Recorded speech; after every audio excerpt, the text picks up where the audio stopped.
this. And then you procrastinate on editing it again. Yeah. These nuts roasting on an open fire. Jack Frost nibbling on your balls.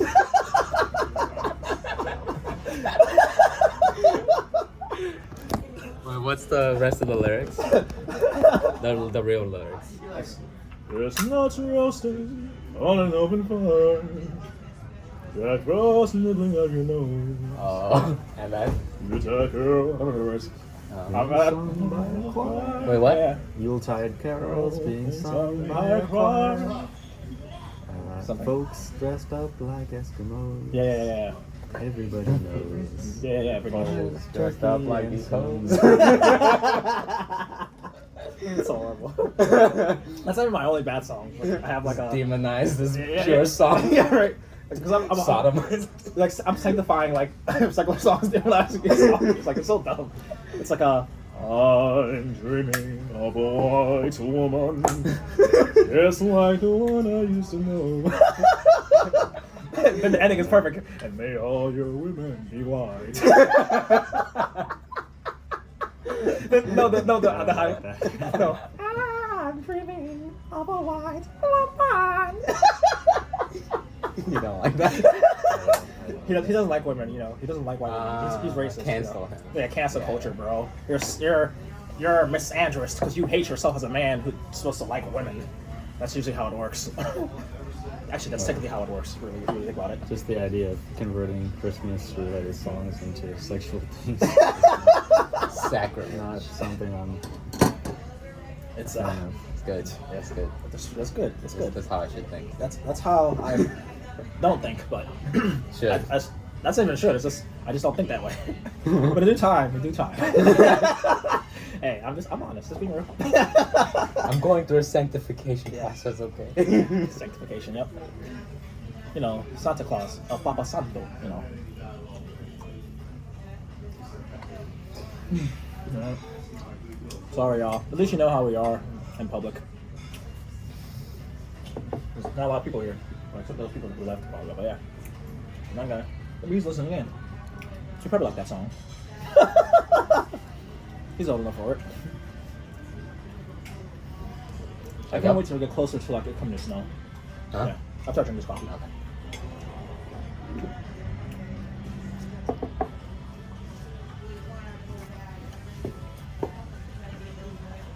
Yeah, it's like I guess $60 for between the three of us. So just Venmo me like Wait, $20. every coffee, does that add money? Coffee's free. Oh, wow, that's really good. The refills are free, right? Mm-hmm. Yeah, because she already checked us out.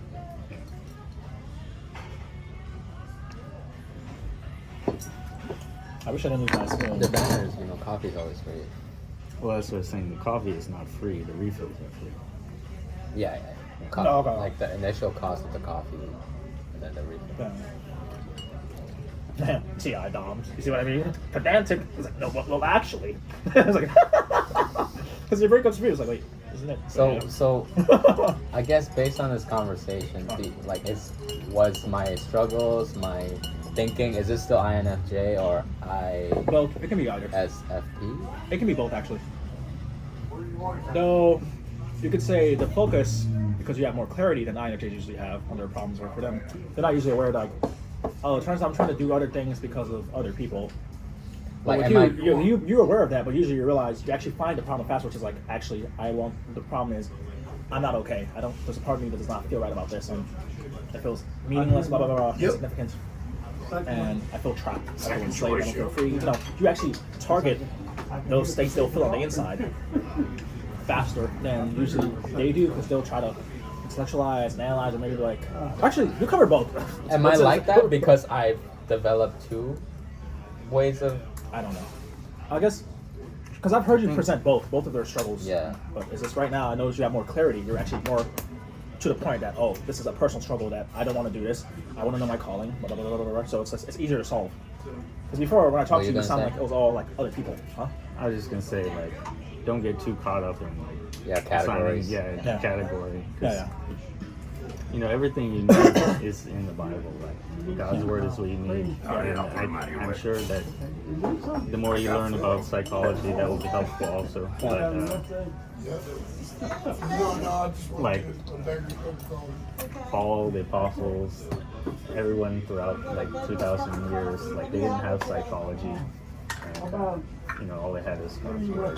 So I mean, even we don't have is psychology. sufficient. Yeah. So like, I'm not that I'm saying psychology is useless, but don't get too caught up in, oh, this is my personality, and so therefore I need to do this or that. Yeah. You know. It's just like a roadmap to Yeah. be like, what could I generally do? I guess that's why I told you, like, don't focus, because the thing is sometimes it's a process in which people get a type, but then there's a sense of like trying to like maintain, you could say, like the form of the type. Is this aligned with the form? Like, okay, I'll think of it like a cell. Is this like a blood cell or like a nerve cell?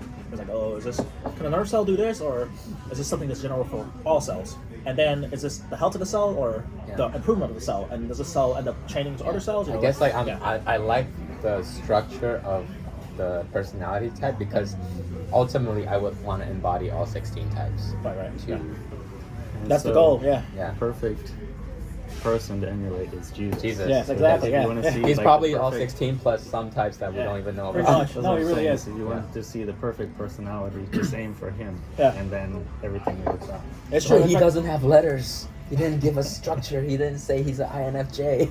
No, it's funny. People think it's like, but it's like you could easily type like seriously. In fact, I remember I typed, I was like, he's actually very type. He literally is. Like if you pay attention, like actually, like that's TE. He's like very like procedural. Like even John like drop out this. Let's fulfill all righteousness. Follow the procedure, not the time. Wait.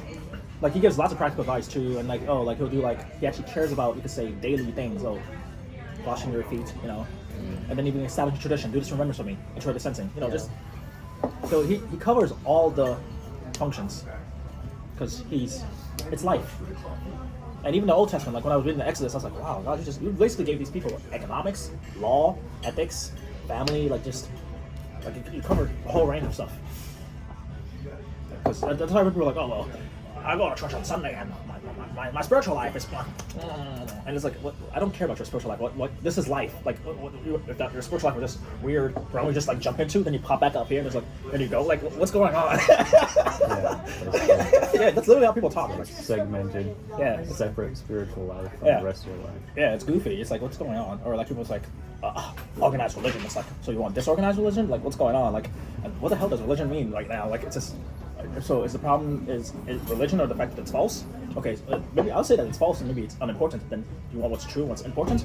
Okay, yeah, that's what people in religion think it is. So basically, just telling them what they're doing, in some ways, is unimportant and false. So have that conversation. That's more explicit and more direct. That's usually what I'm trying to do. I'm like, I think you're wrong, and I think what you're dealing with, what you consider important, is not important. I think what you put as most important is actually an idol. And on it goes. I can say that to you explicitly. But instead, people want to do this roundabout way of talking, and then they want to be, oh, let's be polite. You do you, I do me. So it turns out we actually have to do things together, and we can't make things happen because we have a completely different sense of what this is. Gets goofy real fast. I really like seeing those like flies fight. Like when I'm talking to you, like seeing them in the corner, and it's like really cool. Like I made like this whole game for them. Like, yeah, bro. Like it's like Goku, you know, like they're like flying, like hitting, and they bump, and they come back and they fly, and yeah, they're just not hitting buildings and blowing stuff up. Yeah, yeah. That's actually how their fights. Yeah, go. it's true. That's how their fights are. It's like flies. Just like in Naruto, like they'll run. It's like a bird. Yeah. Yeah, Kishimoto studying birds. I really love their run. It's just so cool. It's so stupid. Yeah, no, not the back foot, but the feet. How the feet look like. It looks really cool. What's funny is also slightly influenced by like Kid Goku running too. Like when he's like had his arms out running. So. What about Sonic too? I think. Well, Sonic's influenced by Goku, isn't he? I don't know. Whatever. Close enough. What about what? Nothing. Oh. Actually, I want to use that organization though. Oh, my dad actually was thinking about developing a game. Perfect. Or like having an idea for a game, an MMO that reflects like biblical principles. Excellent. Yeah. Because we were talking about games one day. Well, you know what? It was just, I was just trying to think if I was going to do it, how would I do it? And I came up with some ideas, but I wasn't sure if it was a good idea. No, it's a good idea. In fact, one of the things you could point out is like how like in our lives, like God is like a Pokemon trainer and we're Pokemon. and like he's like evolving us, and then he takes us to gyms, and the gyms are like, you know, like different temptations and struggles and trials, tribulations, and the devil is like, and eventually the final is like, we read the devil. It's like, yeah, Pikachu, I love you. You know, like it's like he puts us in his paws. I mean, he is the father, so. But anyway, like it's like, oh, Tay use wisdom. Tay use wisdom, very effective. Tay use pride without paying attention. It's ineffective. Missed, you know, something like that, you know. You know. In fact, yeah, so that'd be good. In fact, that's actually always been my main goal, because I think more like I actually think like a video game, because you have the music, you have the story, you have the movie, you have the mechanics, programming, the character, all of that. The rules, the evaluation, how to lose, how to win, whether it's open, whether it's closed, blah, blah, blah, all sorts of, any and everything that you kind of, all the metaphors that we actually use, because it's a multimedia thing. It's as close to like being immersed into this as possible. Which is why people are actually pushing to the point that we're now getting virtual reality that we're going to plug into. Scary. So yeah, bro, that's cool. In fact, we can actually map it out, because I want to actually make the Bible more and more accessible. Yeah, it's like the ideas of the Bible. How do you lay it out in gameplay form? How do you convey these ideas? I'll use the new parts of speech I created too with ChatGPT. After like examining different languages and, you know, not just nouns, pronouns, and verbs, whatever, because nouns and verbs, ironically, we treat them all as a thing. That's that feature of noun. It's always like externalized, and also it's visual, because our occipital cortex is huge. So I was thinking of like we need to use more of the other senses, like interoception and proprioception. You know, I keep mentioning that today too, and using that to like flesh out our experiences and even what we can communicate. What's interesting, I was reading the Bible, I was like, actually, this is actually incredibly embodied. It just actually refers to like pretty much all the dimensional senses, like interoception, you'll have inner peace. Like it's very talks about your inwards a lot. Talks about, oh, like you'll know like the path, you know, how to walk. It's a sense of proprioception. Where are you? You know where you are. It's like he's actually covering the whole scape of how human beings experience the world. And that's actually how the conceptual space works too, where you communicate certain things. You'll be like, oh, I see what's going on. Oh, I don't want to be boxed in, you know, and it's like I don't want to be trapped in this structure where there's no openness. Oh, I'm in this open space and I feel free because there's so much to explore. I'm in this open space, I'm by myself and I feel lonely. I'm in this open space and I can just stay here and rest. I'm in this open space but I have to go there and it feels like so much to walk through. So I mean, all these different states of mind just come, yet you'll still have the same situation. So just finding ways to illustrate all these different ideas. And in fact, that's my main critique of like people are like, I'm empirical and objective, because it's like you'll literally have the same empirical situation and yet you'll completely interpret it differently, feel differently about it depending on your goal and your problem. So yeah, we can map that all out. They're both hot. This looks delicious. Okay, I'll put it over here. Thanks for all. It's just hard to, when you get down to the specifics of like how do I communicate like gospel truth without going into heresy for the sake of gameplay mechanics. I mean, it's like, C.S. Lewis is a genius of that. You know, Narnia, all that stuff. Because don't worry about the heresy part. In fact, you can tune in. In fact, you can build into the game a feature trying to discern and figure out what is heresy, what's not heresy. Because that's a part of Christian life too. It's part of the Bible. In fact, that's actually what help people more. Like, how do you actually improve your judgment? Actually, perfect. Yeah, that's a really good medium. Like, he was saying he's worried about building a game that may potentially promote heresy, you know, by trying to use certain game mechanics. I was like, actually, no. Actually, build it into the game that you're actually trying to navigate, not having heresy, you know, and stuff like that, and improving people's judgments in regards to that. How do you even do that? I big ideas. I already have ideas. Yeah, so this is what I'm already trying to do. So I'm bringing them up. So it's all coming together. I'm excited. In fact, whenever I like problems. Okay, problems are good. like we were talking about, like in more narrative-based games, I think it'd be more easy to convey the truth. But for me, those are like too less straightforward. interesting games. You can have continue. You can have narratives with games in them too, because that's kind of how life works if you think about it. Yeah. But like a game is a game because you're interacting with the story and you have a change in effect on at least your character. Yeah, but the other games will be side quests that will actually push you through the narrative. You could put it like that. Yeah. Because that's how your life works too. It depends on like the genre of games, but like at least the games that I like, it's like you having the character agency affects the game. Yeah. Like you can change the outcome, or right. you have freedom. Right. But you can't measure that in like a movie or a book. Yeah. You can do that. Yeah. That's like what, like high high concept games used to its fullest. Yeah, and it gives you that reward. Like that game I was telling you about, Near Automata. I don't know if you've heard of it. Yeah, I heard. I watched that video, and the ideas weren't well executed as they could have been. Honestly, that was my main take. I was like, but it was cool. But I get the what was going mediums for it. in which it used, Yeah. the techniques, Yeah. like even if like the idea is like worldly and satanic, but like it still achieved this end better than like a narrative game. Yeah. Because you embodied it, you went through with it. Yeah. Do you know like the New Game Plus systems it has? No. Do you know what New Game Plus is?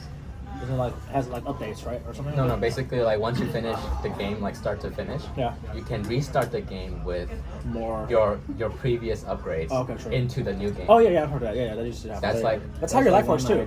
That's how your life works too. Yeah. One of the big themes in games now is for Diablo and like Path of Exile and a whole bunch of games. They do seasonal content, and so I had the idea of making seasons Of life. not of life, but like leading up to the Judgment Day. Oh, okay, true. And it's like boom, and there's the Judgment Day, and then but then how do you integrate that into now there's going to be another season? So it's like it's gonna have to be a continuous game since it's an MMO. Yeah. It's gonna have to be continuous. Yeah. So I was like, how do you actually get the idea of finality with that? But then you start another season. No, because you can. There are different ways to do it. If you have to, in fact, if you pay attention, life already teaches you this because there's certain situations where you get lots of recursions. You also get lots of textures depending on how your attention gets oriented. So that actually ends up creating more richness and expanding things over time. So there are mechanisms that I have that games have not done yet. Like that's the thing. Like there's so many opportunities, bro. Like there's way more that can be done. So these problems are coming. These are opportunities in disguise. So yeah, like some ideas that I had was I don't know if you ever played games like Fable. You ever played Fable? No. What's it about? How do you play? Anyway, you go through the choices and you can. Oh yeah. You can. There's like a moving scale. You can become more evil. Or Right. Nice. Good. Nice. But anyway, somehow you have this metric of moving in one way or another. Right. And then, Right. how do you deal with character death and stuff? Yeah, my idea was that somehow and how do you? I don't know how to encode believing the gospel in game form. But if you were, I don't want to make it feel like it's like a works-based salvation. So that's the other thing that I'm not sure how to do. I mean, sometimes it'll be like you can almost have. No, there are ways to do it. Yeah. All right. But we'll if you could figure out how to do that, then you could have after you die, you go to heaven, you go to glorified state, and you could have. Still interact with the world, but now in this different. It's almost like a different class. Yeah. It's like you have the human class, you have the angelic class. I mean that's how you integrate non-work-based salvation. You can develop the world in such an expansive way that you can literally do anything like fishing, or you can cut trees, or you can also be a warrior class, whatever. Yeah. Think of it as also collecting treasure by your actions, and you're storing the treasure up there. But depending on almost like a place for you store the treasure for yourself. Yeah. Your XP increases this way, but you're also and you have to have hidden metrics. Yeah. That the storing of the treasure in heaven. Yeah. While you're playing through your playthrough on Earth, you will not know what you. It wouldn't even be on the screen XP heaven XP. No, but you'll see that would be hidden. Yeah, but then, until you get there. But there's also fruitification. You'll see the fruits of the spirit. I just transformed this way. Where did that come from? Almost have that in the game. It's I didn't know I was gradually transforming as I was playing. And then it's even you as a player, as you're playing, you're whatever. But if you start decaying, you'll notice it's easy to notice the decay in many ways. I feel like I'm losing. What's going on? And then, I'm getting better. Yeah. I don't know how to integrate one of the negative